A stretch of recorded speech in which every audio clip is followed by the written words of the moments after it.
বিশেষজ্ঞদের মতে বাংলার মতো রাজ্যে মাত্র 5% ভোটের হেরফেরেই 50 থেকে 100 আসনের ফলাফল বদলে যেতে পারে। এখন প্রশ্ন হলো, এই 5% ভোট শিফট হওয়ার কি কোনো প্র্যাকটিক্যাল সম্ভাবনা আছে? দেখুন, এই 5% ভোট শিফট হওয়ার পেছনে 3টি কারণ কাজ করতে পারে। কি কি সেই কারণ?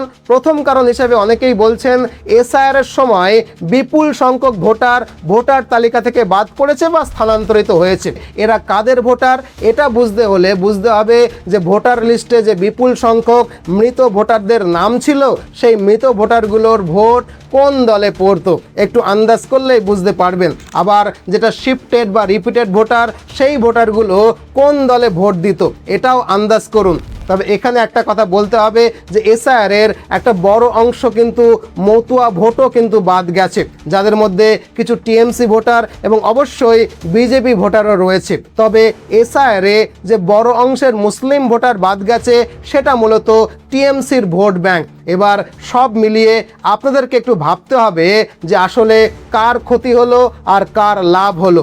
এবার দ্বিতীয় কারণ হলো, ভোটের আগে পশ্চিমবঙ্গে বড় প্রশাসনিক রদবদল আমরা দেখেছি এবং এখনও দেখতে পাচ্ছি যে নির্বাচনের আগে পশ্চিমবঙ্গের প্রশাসনিক ক্ষেত্রে বিরাট রদবদল হয়েছে। প্রথমেই কেন্দ্রীয় স্বরাষ্ট্রমন্ত্রী অমিত শাহ নিজে দায়িত্ব নিয়ে আমাদের রাজ্যের রাজ্যপালকে বদল করেছেন। তাছাড়া ইলেকশন কমিশন অফ ইন্ডিয়ার নির্দেশে রাজ্যের চিফ সেক্রেটারি বা মুখ্য সচিব, রাজ্যের শীর্ষ আমলা, director general of police DGP, রাজ্যের পুলিশ প্রধান, একাধিক জেলার ডিস্ট্রিক্ট ম্যাজিস্ট্রেট বা ডিএম যারা দীর্ঘদিন একই জেলায় ছিলেন, এরকম সুপারিনটেন্ডেন্ট অফ পুলিশ বা এসপিকে পর্যন্ত বদল করা হয়েছে। এদের মধ্যে কাউকে তো আবার রাজ্যের বাইরে পর্যন্ত পাঠানো হয়েছে।